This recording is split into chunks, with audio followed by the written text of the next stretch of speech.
Some people advocate that we should return to the gold standard, a system of money where every dollar is backed by a certain weight in gold. Gold is a relatively stable commodity, and so this may seem like a good idea on the surface, until one looks further into it. It's turned into a religion. Instead of really stopping and thinking things through, we get an idea and, oh, it just got to work. But we never think about the consequences of each one. Here are the reasons why a gold standard is not in our best interest. First, we must ask ourselves, how do we get the gold in order to place it into circulation in the first place? Certainly not with the money we use now. Who in their right mind would accept a currency that is about to be destroyed after the transaction is complete? Secondly, in a system with a gold standard, if imports to a nation outweigh the exports, the entire supply of gold will be gone within a short period of time. A shortage of gold would result in a depression due to lack of enough currency in circulation. If you take a look in Walmart or many other large chain stores, you'll notice that most of the products are imported. Within only a few years, the entire gold supply would be diminished. And my final and most important argument: the bankers own all the gold. This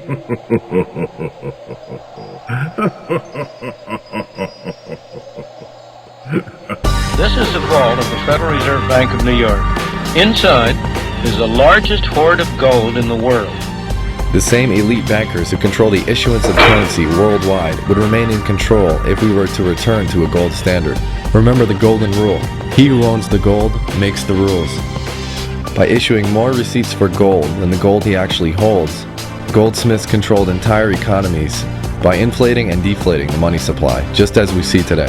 They would keep people's gold for safekeeping, and people didn't really like carrying this heavy gold around. It was heavy and it was unsafe, and so that the goldsmiths would issue these pieces of paper, these banknotes they were called, that were actually receipts for the gold. And then they discovered that people would want to borrow these notes, and they discovered that they could actually issue 10 times as many notes as they had gold, because people only came for their gold about 10% of the time.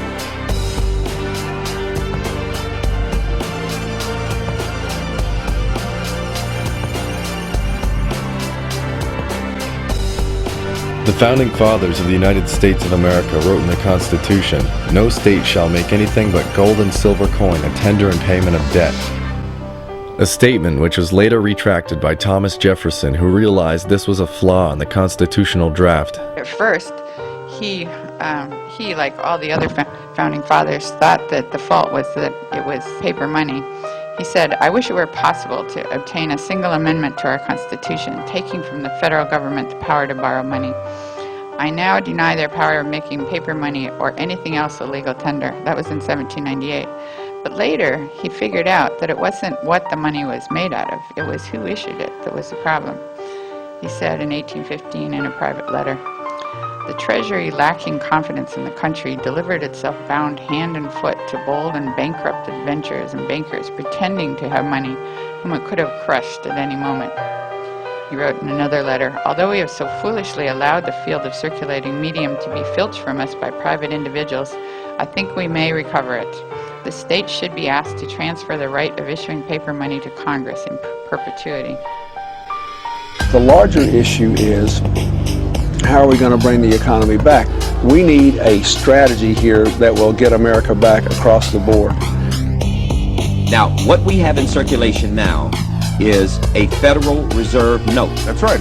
It is a promissory note. That's correct. It is an instrument of debt. It is absolutely. All right, now I have one other note here, and this note says at the very top, this is a $5 bill, but at the top it says United States note. That's right. Yeah, you've heard it said we owe the money to ourselves. Well, that is true, but the reality is that the only way that a regular dollar that we know as a dollar gets into circulation is when the Federal Reserve creates it and then loans it to someone. Now, what's the difference in the dollar, the bill that's called a dollar that's circulated now that says Federal Reserve note, right, and the bill that used to be circulated saying United States note? The United States note benefits no one except the people of the United States. The Federal Reserve note benefits the Federal Reserve. We're creating a class of billionaires, these people that rake off this interest. So we're transferring money from the producers to the not really producers. They're not adding to the productive economy. but yet they're taking a very large portion of the resources. What the government should be doing is issuing their own currency for their entire nations, interest-free. So see, it's just a matter of who gets the benefit of the production of it. Now, if your government actually produces that money, whether it be a piece of paper or a digit on the computer in a bookkeeping system, it doesn't really make any difference. If that money's put into circulation in a way that benefits everyone equally, and everyone had to produce something of value, like a road, a bridge, or something else, then you have a very workable monetary system. My solution, and I hope you concur, is that we fire the subcontractor and get in there and run it ourselves, and then you're right, we won't owe interest on this debt. We nationalize the Federal Reserve Bank, and now all of their existing notes become our notes. It's the most efficient way to solve this problem. As long as the way the money is created is nationalized, and they are deprived of the privilege of creating as debt all of the money that all of us have to use. So let's just say in the example of the BP thing. Say if the government really wanted to take care of the precious waters in the Gulf and the people, all they'd have to do is print enough money that they need to go down there and take employ care as of many people as they need. To clean it up, to shut it off. Sop up every ounce, and if they want to send a bill to BP, they can. But and just send them a bill. And if they wanted to. Yeah, and if they don't pay, well then sue them or don't let them back in. No, I say take their oil well. Or take their oil well. That's our oil well now, baby. This system has got to go.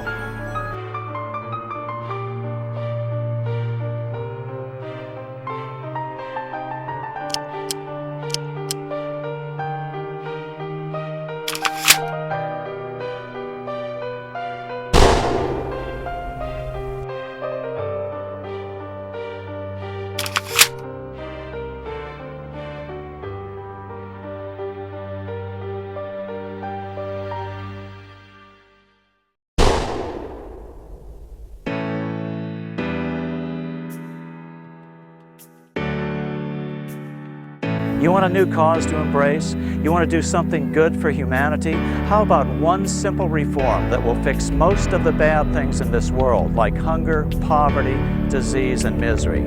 This is the ultimate civil rights struggle, humankind's escape from serfdom. Solutions at the state level will be easier to achieve initially before reform at the federal level is politically possible. An interesting fact is you don't have to have a federal charter to create a bank. States can charter banks as well. All it takes is a bill passed by the state legislature. Many states already allow state-chartered banks.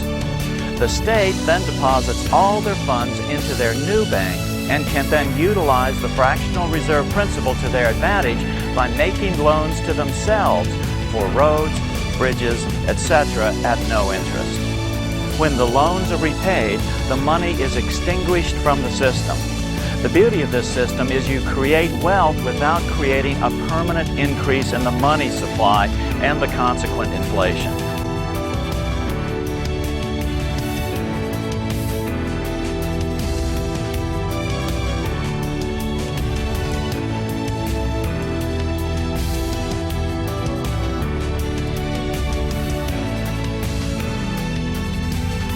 All right, well, as states like California struggle to stay afloat with major cuts, North Dakota is bucking the trend of the economic crisis. The state sports the lowest unemployment rate in the nation, the fastest growing economy, and even an unexpected $700 million budget surplus.